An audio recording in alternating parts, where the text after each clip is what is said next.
Hello aspirants, आप सभी का स्वागत है हमारे यूट्यूब चैनल अपेक्स एग्जाम अड्डा 95। और आज हम कुछ क्वेश्चंस को सॉल्व करेंगे।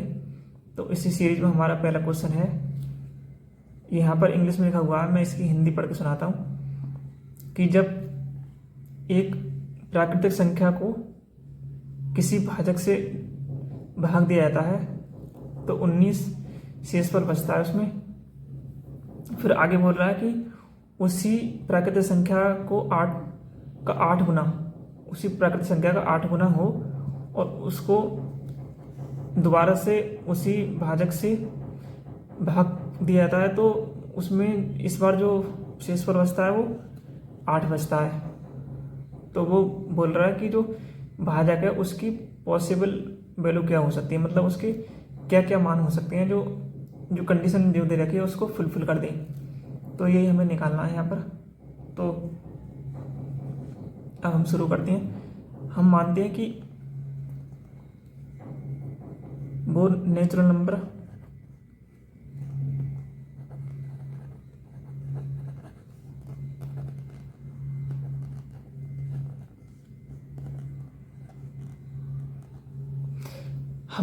नेचुरल नंबर हमने n मान ली, let natural number be n। तो और जो हमारा डिवाइजर है, जो भाजक है, उसको हम मानते हैं d। ठीक है, तो उसमें जब हम n संख्या को, नेचुरल नंबर को या प्राकृतिक संख्या को जब हम d से डिवाइड करेंगे डिवाइजर से, तो उसमें कुछ क्वोशंट बचेगा, कुछ भागफल भी बचेगा। तो हम ऐसे भी तो लिख सकते हैं इसको, n को, n बराबर क्या रहा होगा हमारा d into q plus remainder r, जो कि यहाँ पर r 19 दे रखा है, यहाँ पर 19 है, ये 19 है। तो ठीक है, मैं इसको लिख देता हूँ, n जो हमारा था d से हमने इसको डिवाइड किया है, भाग दिया है, और q क्वोशंट कुछ बचा होगा, r 19 है इसमें दे रखी है। तो फिर आगे बोल रहा है कि उसी संख्या का 8 गुना, तो मैं ये संख्या n थी, इसका 8 गुना 8 से गुणा हो जाएगी, तो 8n बराबर कितना हो जाएगा, इसको n है तो इसको 8 से गुणा करूँगा, इसको किया है इधर भी 8 से गुणा करूँगा, तो 8 dq प्लस 19, तो 8 dq हो जाएगा, ये 19 अट्ठे 152 हो जाएगा। तो 8 dq प्लस फिर बोल रहा है कि इस संख्या को d से डिवाइड करेगा, मतलब d से भाग करेगा, तो उसमें 8 रिमाइंडर बचेगा, तो इसमें से 8 मैं बाहर निकाल लूँगा, इसको तोड़ के देखूँगा 152 को 8 करके, तो 144 प्लस 8। तो मतलब हमारी जो संख्या ये होगी, ये जो होगी 8 dq प्लस 144, ये उस डिवाइजर से कट रही होगी, तभी तो हमारा 8 मतलब रिमाइंडर जो शेष पर है तभी तो बचेगा 8। तो 8n, तो इसको मैं d से 8n को ही तो बोला कि 8n को जो 8 गुना जो नंबर की होगी, जो नेचुरल नंबर पहले लिया था उसका 8 गुना जो होगा उसको उसी डिवाइजर से भाग करना है। तो मैं करूँगा भाग 8n को किससे करूँगा, 8n d से करूँगा यहाँ पर, और यहाँ पर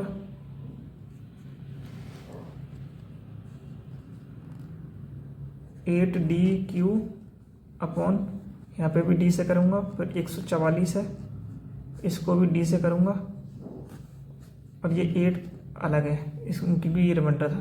तो यहाँ पे मैं लिखता हूँ, ये यहाँ पर ये d से d कट जाएगा, तो 8n d बराबर क्या बचेगा, 8q प्लस 144 बटे d। तो 144 को भी d से कटना चाहिए, तभी तो वो ये पूरा टर्म d से डिविजिबल होगा, मतलब ये पूरा भाग करा जाएगा d से, तभी तो जाएगा जब ये पूरा टर्म ही हो, मतलब d से डिवाइड करेगा।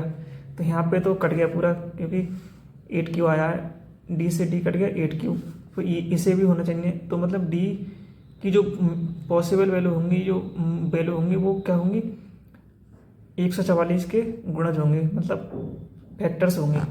तो डी की पॉसिबल वैल्यू कितनी होंगी, डी की पॉसिबल वैल्यू होंगी हमारी 1,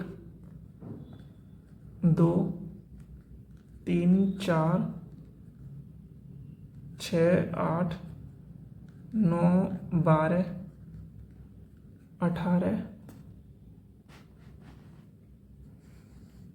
24, 36, 48, 72 और 144। बट हमको क्या करना है, हमको हमको 19 से ऊपर वाली वैल्यू लेनी है, क्योंकि 19 किसी संख्या में 19 रिमाइंडर बच रहा है। इसका मतलब क्या है, जो डिवाइजर होगा वो 19 से बड़ा ही होगा, तभी तो 19 बचा है। क्योंकि हमेशा डिवाइजर उस जो शेष होता है उससे हमेशा बड़ा होता है डिवाइजर। तो इसलिए हम ये सारी वैल्यू नहीं लेंगे, 1, 2, 18 तक की वैल्यू ये कुछ नहीं लेंगे। हम 19 से ऊपर की वैल्यू लेंगे, तभी तो हमारा रिमाइंडर बचा है 19। तो हमारी 24, 36, 48, 72, 44, 144, ये हमारी 5 वैल्यू हैं। तो ये हमारा आंसर हो जाएगा। मैं यहाँ लिख देता हूँ आंसर को, 24, 36, 48, 72, 144, यही इसके आंसर हैं। तो 5 मैक्सिमम वैल्यू हैं इसकी जो इसको सेटिस्फाई करेंगे। ठीक है, अगला क्वेश्चन है, present age of A and B. इसको भी मैं हिंदी में पढ़ देता हूँ, इंग्लिश में तो लिखा हुआ है, तो मैं इसको पढ़ता हूँ कि ए और बी की जो वर्तमान आयु है उनका रेशियो दे रखा है, उनका अनुपात दे रखा है 4:5 रेस्पेक्टिवली, का मतलब है क्रमशः। तो इसमें इसकी सी और डी की जो वर्तमान आयु है उनका अनुपात दे रखा है 5:6। ठीक है, मतलब रेस्पेक्टिवली का मतलब है सी की वैल्यू जैसे 5 है तो डी की 6 होगी, इस टाइप से। तो बोल रहा है कि इनकी चारों की ए बी सी डी की जो वर्तमान आयु का जो औसत है उसका जो मान है वो है 40 ईयर, मतलब 40 ईयर 6 मंथ, 12 मंथ होते हैं ना एक ईयर में, तो 40 ईयर हो गई। तो फिर बोल रहा है कि अगर 2 साल बाद ए की आयु जितनी होगी वो आधी होगी जो डी की वर्तमान आयु जो डी की है, वो 6 साल बाद डी की जितनी आयु होगी उसकी आधी एज होगी, उसकी आधी उम्र होगी 2 साल बाद ए की, ये लिखा हुआ है यहाँ पर।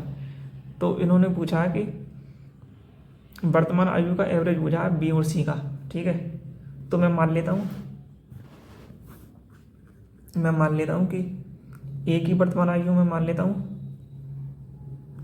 4x है और बी की वर्तमान आयु है 5x, सी की वर्तमान आयु मैं मान लेता हूँ 5/, और डी की वर्तमान आयु में मान लेता हूँ 6/।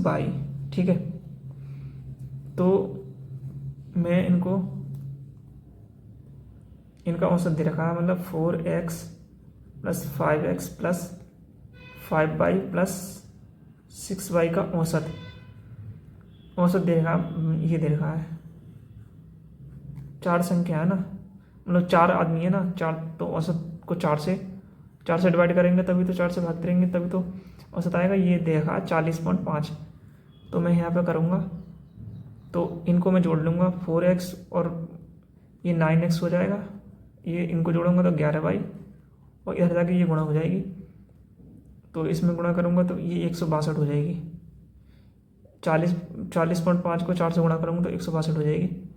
तो एक इक्वेशन तो हमारी आ गई यहाँ से, इक्वेशन 1, और एक इक्वेशन हमारी यहाँ से आएगी। इन्होंने दे रखा है कि 2 साल बाद ए की आयु, 2 साल बाद ए की आयु कितनी हो जाएगी, ए की 4x है तो 4x + 2 ये इसकी आधी होगी, डी की जो 6 साल बाद होगी, तो डी की 6 है और इसमें भी 6 साल, तो डी की 6 साल बाद जितनी आयु होगी वर्तमान आयु की उसकी आधी हो जाएगी ए की वर्तमान आयु 2 साल बाद, ये लिखा हुआ है। तो इसका और मैं करूँगा तो ये हो जाएगा 4x + 2, इसमें डिवाइड हो जाएगा 1/2 से, तो 3y + 3, तो यहाँ से आ जाएगी 4x - 3y, ये 4x ऐसे ही है, इधर जाके पाई प्लस है यहाँ पर माइनस हो जाएगी, और ये प्लस है 2 तो इधर जाके चला जाएगा, घट जाएगा। तो ये 2 इक्वेशन हो गई हमारी, इनको हम सॉल्व करेंगे। ठीक है, तो इनको सॉल्व करेंगे तो हमारा इन दोनों इक्वेशन को सॉल्व करेंगे। 9x + 11y = 162 और 4x - 3y = 1, इन दोनों को सॉल्व करेंगे तो हमारा आ जाएगा वी गेट x = 7, y = 9। ठीक है, तो इन्होंने पूछा है कि b और c, तो b हमारी कितनी है 5x, तो 5x + 5y, ये वर्तमान आयु का औसत पूछा है इन्होंने।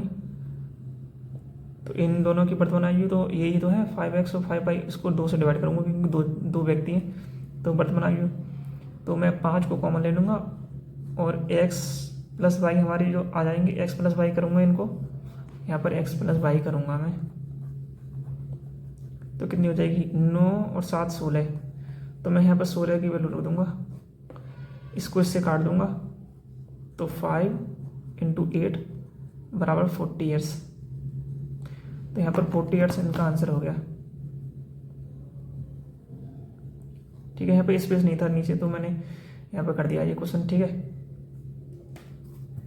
अगर इसमें कोई आपको कुछ प्रॉब्लम हो, जैसे ये x और y की वैल्यू कैसे आ गई है, तो मैं नेक्स्ट वीडियो में आपको एक्सप्लेन कर दूंगा। अगर आपकी कमेंट आती हैं तो वैसे आप करके देख सकते हैं, कोई बड़ी बात नहीं है। ठीक है, फिर ये क्वेश्चन है कि प्रोपोर्शन दे रखा है। ठीक है, 3 नंबर हैं, एक है 3, एक 4, एक 5, अगर ऐसे रही होंगी इतने की रेशियो में अनुपात में दे रखे हैं, तो उनका एलसीएम दे रखा है 1800, तो सेकंड नंबर मुझे मतलब दूसरा नंबर क्या होगा, तो मैं मान लेता हूँ कि पहला नंबर 3x है, दूसरा 4x, तीसरा 5x, तो इनका एलसीएम कितना होगा। ये तो x जो है वो एक टाइप से ये एचसीएफ है, एचसीएफ, तो एलसीएम कितना हो जाएगा 5 × 20 या 60x हो गया इसका एलसीएम, और इन्होंने दे रखा है 1800, तो इसको 1800 के बराबर रखेंगे तो ये हो जाएगा x = आ जाएगा 30। सही है, तो दूसरा नंबर जो होगा वो 4x माना है हमने, तो 4 × 30 = 120, मतलब सेकंड नंबर जो है दूसरी संख्या जो है वो है हमारी 120। ठीक है, और यहाँ पर ये क्वेश्चन है कि Mishra ji sold his scooter, मतलब मिश्रा जी हैं एक गुप्ता जी हैं, तो मिश्रा जी बोल रहे हैं कि मैंने अपना स्कूटर गुप्ता जी को 25% हानि पर बेच दिया। फिर गुप्ता जी क्या कर रहे हैं, गुप्ता जी उस पर 3250 रुपये और लगाते हैं और फिर उसको रिपेयर करवाते हैं। फिर उसके बाद में उसको किसी व्यक्ति को बेच देते हैं कितने परसेंट पर, 25% प्रॉफिट, 15% प्रॉफिट पर, तो 15% लाभ पर बेच देते हैं किसी और व्यक्ति को गुप्ता जी।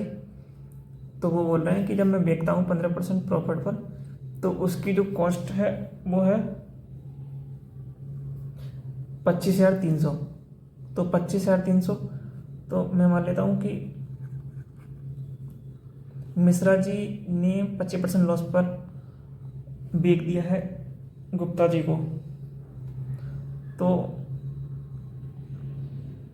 मिश्रा जी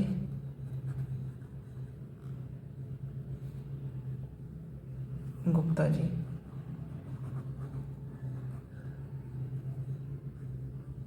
और जिसको गुप्ता जी ने बेचा है उसको मैं मान लेता हूँ कि एक्स, वो कोई एक्स पर्सन है, इसको एक्स जी मान लेते हैं। तो ये एक्स पर्सन है, इसको इन्होंने बेच दिया, तो मिश्रा जी ने 25% लॉस पर बेचा है।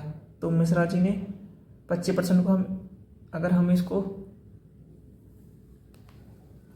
फ्रैक्शन में लिखें, भिन्न में लिखें, तो 25% कितना होता है, 1/4। तो मतलब 4, अगर इसकी 4 मिश्रा जी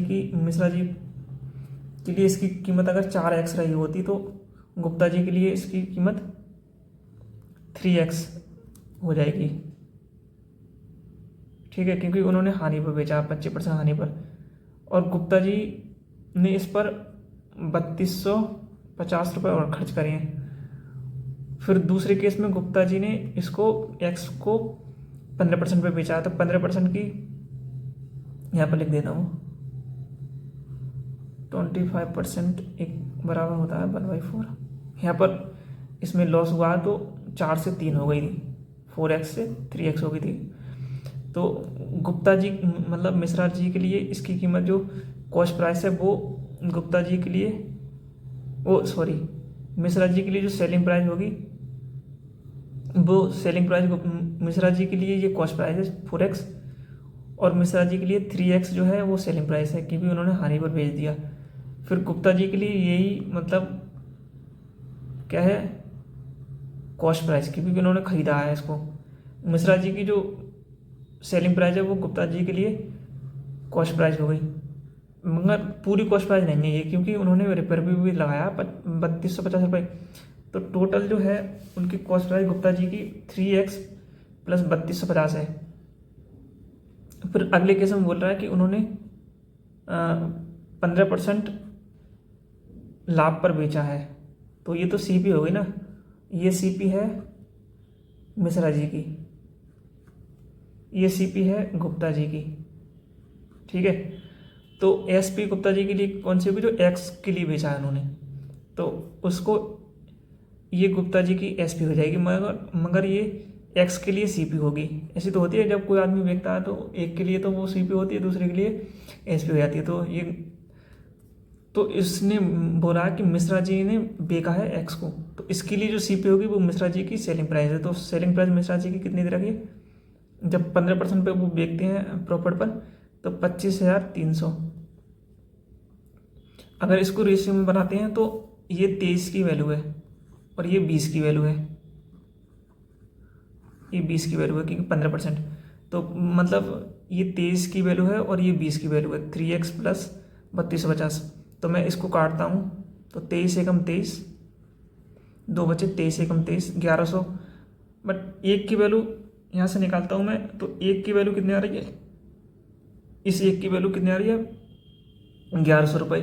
तो यहाँ पर 20 की वैल्यू कितनी हो जाएगी, 11 दूनी 22, 22,000 रुपये। ठीक है, ये मतलब 3x, ये कितनी वैल्यू आएगी, 3x प्लस 3250 की वैल्यू आ गई 22,000 रुपये। ये पूरी CP है, मतलब गुप्ता जी के लिए CP है जी 22,000, जब उन्होंने इतने भी खर्च कर दिए। तो x की वैल्यू निकाल लूँगा मैं, 3x की वैल्यू यहाँ से आ जाएगी कितनी, 18,750 रुपये। तो x की वैल्यू कितनी आ जाएगी, 3 से भाग करूँगा इसको तो कितनी आ जाएगी, 6250 रुपये। ठीक है, 6250 हो जाएगी 3 से डिवाइड करके। और मिश्रा जी की कॉस्ट प्राइस पूछी है, तो मिश्रा जी की कॉस्ट प्राइस 4x की वैल्यू है, तो 4x की मैं वैल्यू निकाल दूंगा। तो 4x की वैल्यू निकालूंगा तो 4 से गुणा कर दूंगा इसको, 4 गुणा 6250, तो ये आ जाएगी हमारी 25,000 रुपये। तो मैं यहाँ लिख देता हूँ CP फॉर मिश्रा जी बराबर 25,000 रुपये, नहीं ये 25,000 रुपये। तो आज के लिए इतना ही। अगर आपको समझ नहीं आया हो तो आप पूछ सकते हैं कमेंट बॉक्स में, और वीडियो को ज़्यादा से ज़्यादा शेयर करें, लाइक करें, और हमारे चैनल को सब्सक्राइब करें इसी टाइप की वीडियो देखने के लिए thanks for watching. Bye bye, take care. मिलते हैं नेक्स्ट वीडियो में और कॉन्सेप्ट के साथ।